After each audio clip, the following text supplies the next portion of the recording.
This is massive for the Rams. We are talking all about their injury report update ahead of their matchup versus the New Orleans Saints. Will Roger McCreary play? Does he even have a choice? We'll talk about all that as well as some trade updates for the Rams ahead of the trade deadline.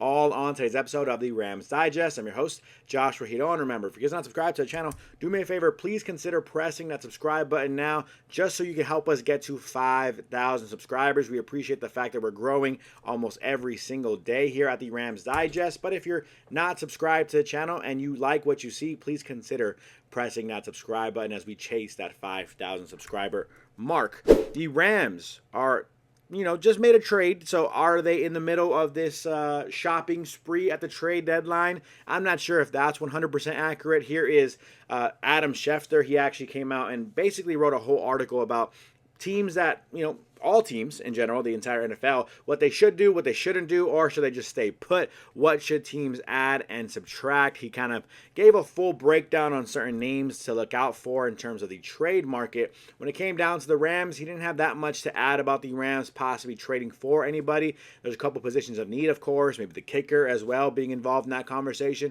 But ultimately, he kind of said if you're going to trade anyone away, maybe one of those tight ends, maybe Colby Parkinson would be a guy that the Rams trade away. That was kind of what he mentioned, I think, in one of the articles. But in this portion of the article here, you see him talking about the Rams' biggest needs. Cornerback after trading for McCreary, that may be kind of fine, right, in this situation now. Linebacker, which I've told you guys, yes, love Sean Dolak, but maybe linebacker could be a place you still improve at. Just, don't shoot me, someone else has also said the same thing I've been saying. But with Matthew Stafford flirting with retirement or a new contract on seemingly an annual basis, the Rams have to consider adding more talent around their veterans if they want to win another ring.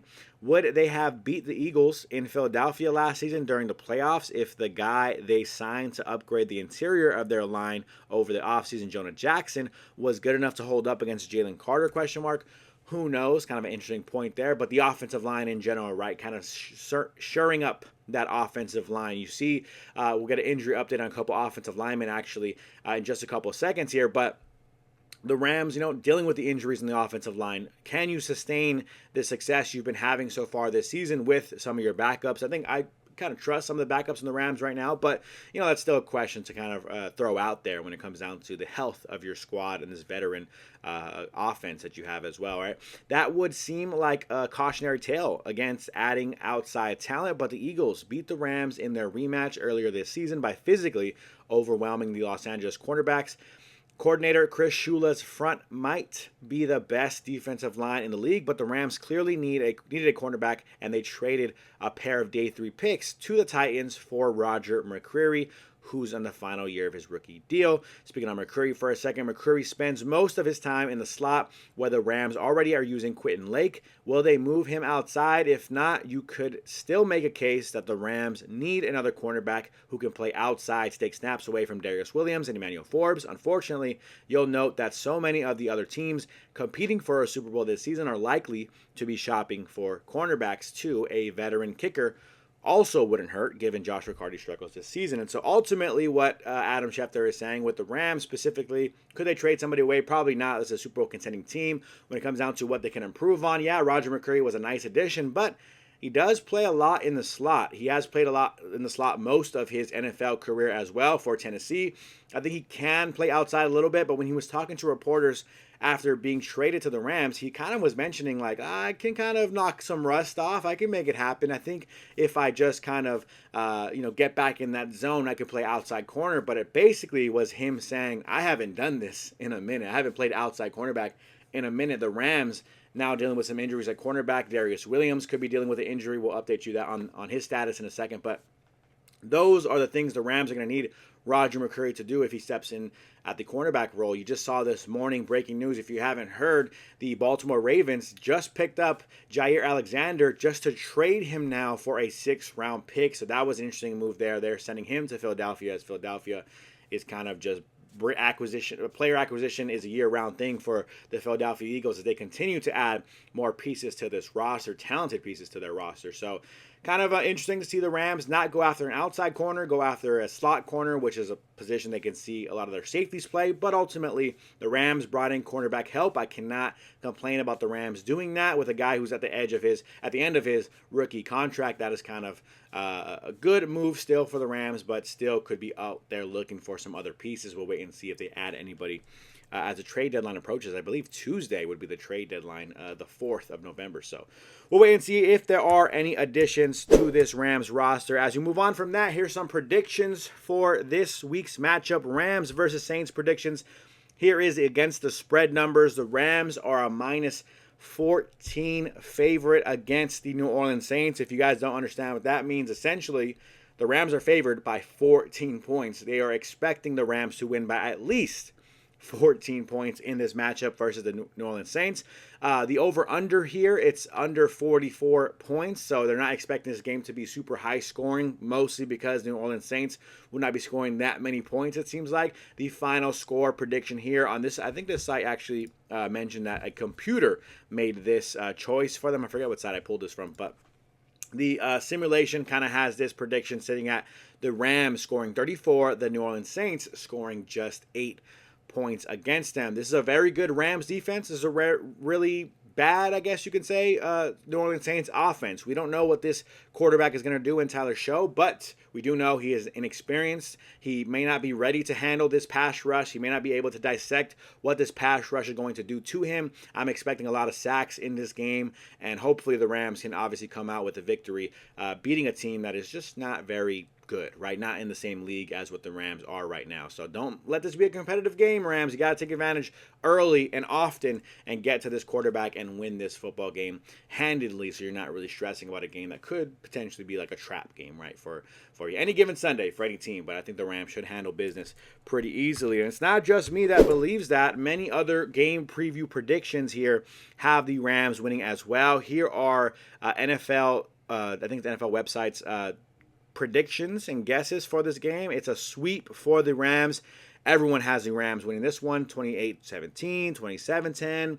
See some other scores here, 30-9. Very much predicting some blowouts here from a lot of these experts in the field. So I will say my prediction for this game sits right around that. A little bit of a blowout. I would say nothing too crazy. The Rams score 28. The New Orleans Saints score just 10. 28-10, your final score for me. That is my score prediction for this game. The Rams should take care of business and win this game handedly. If you guys are not subscribed to the channel, please do me a favor and press the subscribe button so you don't miss when we go live for this game tomorrow afternoon. It's going to be a 1 p.m.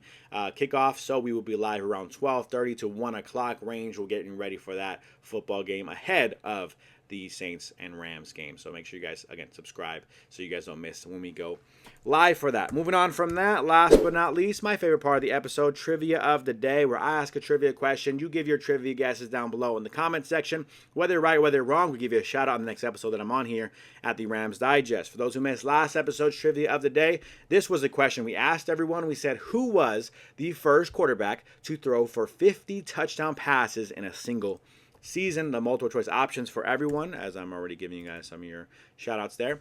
The multiple choice options were, was it A, Peyton Manning? Was it B, Patrick Mahomes? Was it C, Tom Brady? Or was it D, Dan Marino? A few of you guys did play along with this Trivia of the Day. Here are your Trivia of the Day guesses from last episode. We had Manuel saying, "What's up, Josh? I know you're a Dodgers fan like me, so I just wanted to say, don't worry at all, but one of the Dodgers World Series victories will have been one on the road. One of the Dodgers World Series victories have won on the road. So I know exactly what you're telling me not to worry about, Manuel, but I'm not worried now.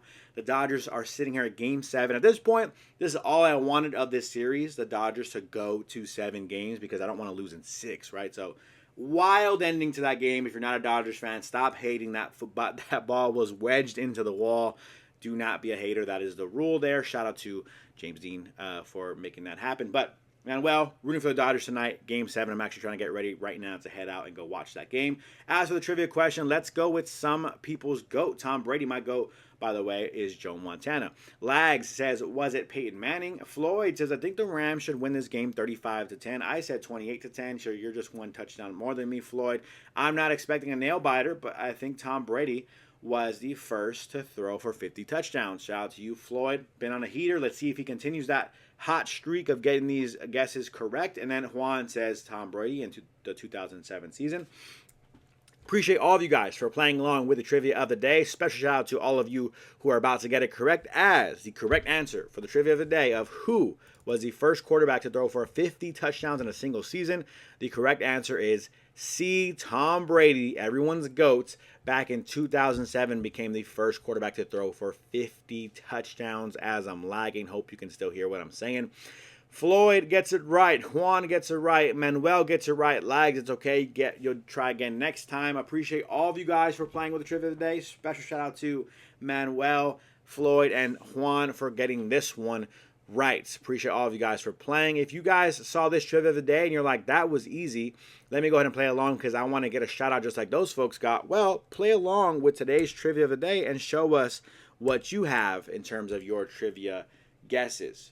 Here is today's trivia of the day. Which running back holds the record for most rushing touchdowns in a single season? So kind of along the same lines of what we just played here. I'm going to stay on the screen so you guys don't see me lagging too crazy.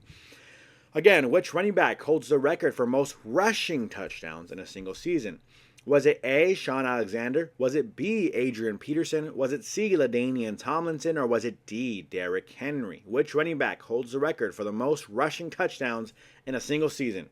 A, Shaun Alexander, B, Adrian Peterson, C, LaDainian Tomlinson, or D, Derrick Henry? Give your guesses down below in the comment section. Whether right or whether wrong, we'll give you a shout out on the next episode that I'm on here at the Rams Digest. I apologize for me lagging a little bit to end this video, but hopefully you guys are subscribed to the channel. If you're not subscribed already, so you don't miss us, go live tomorrow afternoon for the Rams taking on the New Orleans Saints game. It'll be a fun watch, so make sure you guys stay tuned for that. Other than that, that's going to do it for me on today's episode of the Rams Digest. Go Dodgers. Sorry, all you non-Dodger fans out there. That's going to do it for me. I'm your host, Joshua Giron, and I'm out.